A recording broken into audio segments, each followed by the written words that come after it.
হিন্দু ধর্মে এত ভালো ভালো কথা আছে, আপনি সেখান থেকে কোনো উদ্ধৃতি পেলেন না।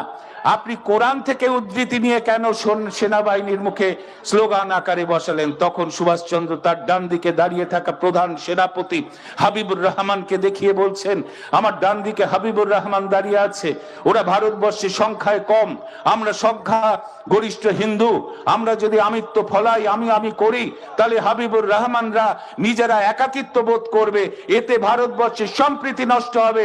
আমাদের উচিত হচ্ছে ওদের বুকে টেনে নিয়ে কাজ করা। নেতাজি শিখিয়ে গেছেন আমাদের। বারবার জঙ্গল দিয়ে নেতাজি যাচ্ছেন, ব্রিটিশের সৈন্যরা সরাসরি তার বুক লক্ষ্য করে গুলি চালিয়েছিল। সেদিনই নেতাজির মৃত্যু হতো।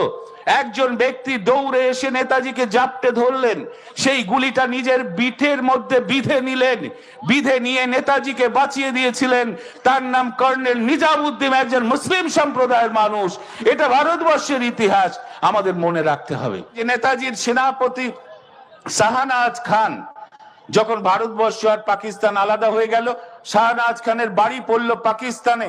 তিনি বললেন, না ভারত আমার মা, আমি পাকিস্তানে যেতে চাই না। তিনি ভারতবর্ষে থেকে গেলেন এবং স্বাধীনতার পর যখন লাল কেল্লায় জওহরলাল নেহরু জাতীয় পতাকা উত্তোলন করেন, শাহনাজ খান সেই পতাকাটাকে বেঁধে দিতেন। আমাদের প্রাণের কবি রবীন্দ্রনাথ ঠাকুরকে লিখতে হয়েছিল যে অহরহ তব আহ্বান প্রচারিত শুনিতব উদার বাণী, হিন্দু বৌদ্ধ শিখ জৈন মুসলমান খ্রিস্টানি। রবীন্দ্রনাথ ঠাকুরকে লিখতে হয়েছিল। এই ভারতবর্ষের স্বাধীনতা সংগ্রামের বিদ্রোহ কবি কাজী নজরুল ইসলাম লিখেছিলেন গাহি সাম্যের গান, যেখানে আসিয়া মিশে গেছে সবই, সব বাধা ব্যবধান, যেখানে মিশেছে হিন্দু বৌদ্ধ মুসলিম খ্রিস্টান। কাজী নজরুল ইসলামকে লিখতে হয়েছে। এবং এই বাংলার, এই ভারতবর্ষের স্বাধীনতা আন্দোলনের হিরো নেতাজি, সেই নেতাজিকে এলগিন রোডের বাড়িতে ব্রিটিশরা নজরবন্দি করে আটকে রেখেছিল। একদিন ব্রিটিশের চোখে ধুলো দিয়ে নেতাজি চলে গেলেন জার্মানে। জার্মানের রাষ্ট্রপতি তখন হিটলারকে গিয়ে বললেন, আমি জাপানে যাব, জাপান থেকে রেঙ্গুনে যাব, এখানে গিয়ে আমি ভারতবর্ষে ব্রিটিশের বিরুদ্ধে লড়াই করব, সৈন্যবাহিনী একত্রিত করে আমাকে একটু সহযোগিতা করুন। সেদিন হিটলার একটা ছোট্ট সাবমেরিন নেতাজিকে দিয়েছিল, কারণ হিটলার মনে করলো যে ব্রিটিশরা তো জার্মানের শত্রু, এই ভারতবাসীও তো ব্রিটিশের বিরুদ্ধে লড়াই করছে। একটা ছোট সাবমেরিন হিটলার দিয়েছিল নেতাজিকে। সেই সাবমেরিনের করে আটলান্টিক মহাসাগরের তলদেশ দিয়ে 3 মাস বিপদসংকুল যাত্রা করে নেতাজি পৌঁছেছিলেন জাপানে। ওপরে মার্কিন সেনা টহল দিচ্ছে, ব্রিটিশ সেনা টহল দিচ্ছে। দুবার আক্রান্ত হয়েছিল সেই সাবমেরিন। সেই ডিজেলের মধ্যে সেই সাবমেরিনের মধ্যে ডিজেলের গন্ধ, এক কোণে নেতাজির বসার জায়গা। তিনি চেয়ারে বসে বসে আগামী যুদ্ধের পরিকল্পনা করছেন আর সেটা মুখে বলছেন। তার সামনে একটি চেয়ার এবং টেবিলে রয়েছে একজন মাত্র ব্যক্তি, তিনি ডায়েরিতে সেগুলো লিখে রাখছেন। নেতাজি যা বলছেন তিনি লিখে রাখছেন।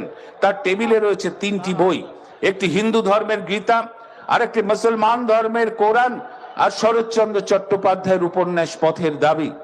একদিন নেতাজি সেই ব্যক্তিকে বলল যে আমি তো ভারত মাকে স্বাধীন করার জন্য জীবন বিসর্জন দিতে প্রস্তুত, কিন্তু তুমি খামোখা কেন আমার সঙ্গে এই বিপদের মধ্যে আসতে গেলে?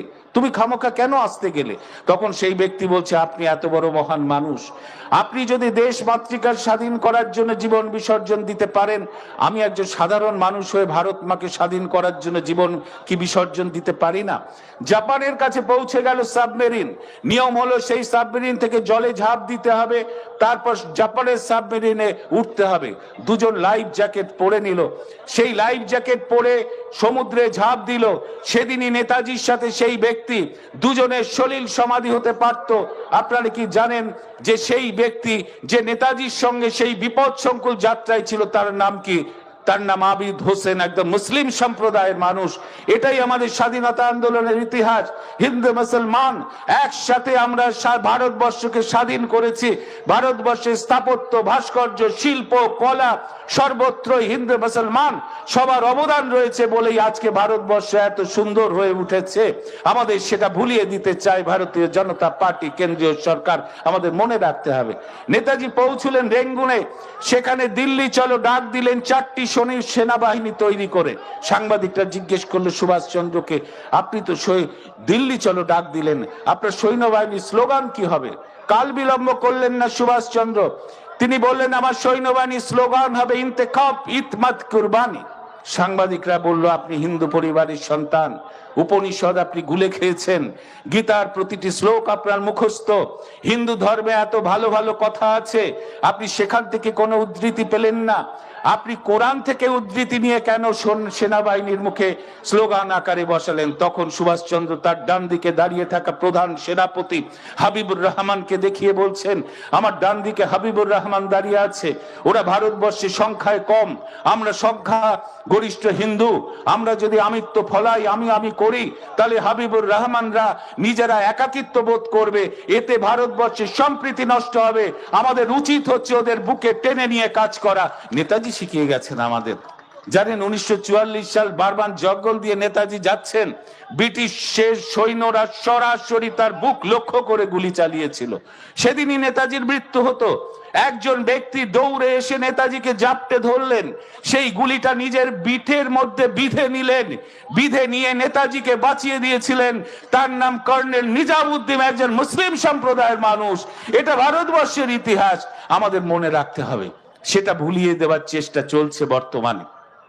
আপনারা জানেন যে নেতাজির সেনাপতি শাহনাজ খান, যখন ভারতবর্ষ আর পাকিস্তান আলাদা হয়ে গেল, শাহনাজ খানের বাড়ি পড়ল পাকিস্তানে।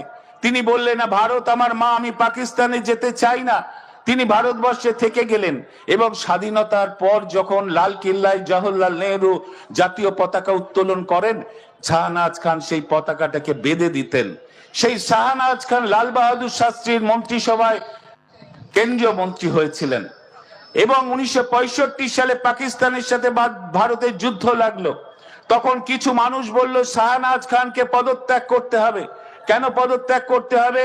কারণ শাহনাজ খানের ছেলে পাকিস্তানি সেনাবাহিনীর একজন ক্যাপ্টেন, শত্রু দেশের ক্যাপ্টেনের বাবা এদেশের কেন্দ্রীয় মন্ত্রী থাকতে পারে না। তো লাল বাহাদুর শাস্ত্রী পাত্তা দিলেন না কথাটায়।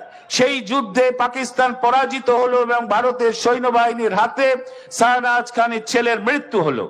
তখন সবাই বলতে লাগলো শাহনাজ খানকে যে আপনি এবার যান পাকিস্তানে, গিয়ে অন্তত যারা পিছন থেকে মিছিল করে নিয়ে আসছেন ওই তৃতীয় রোডে ঢুকবেন, এদিকে আর জায়গা নেই, প্রচুর বড় বড় মিছিল আসছে তৃতীয় রোডে।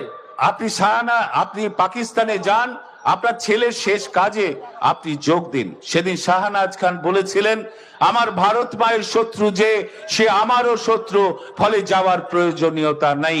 এটাই ভারতবর্ষের ইতিহাস, এটা মনে রাখতে হবে।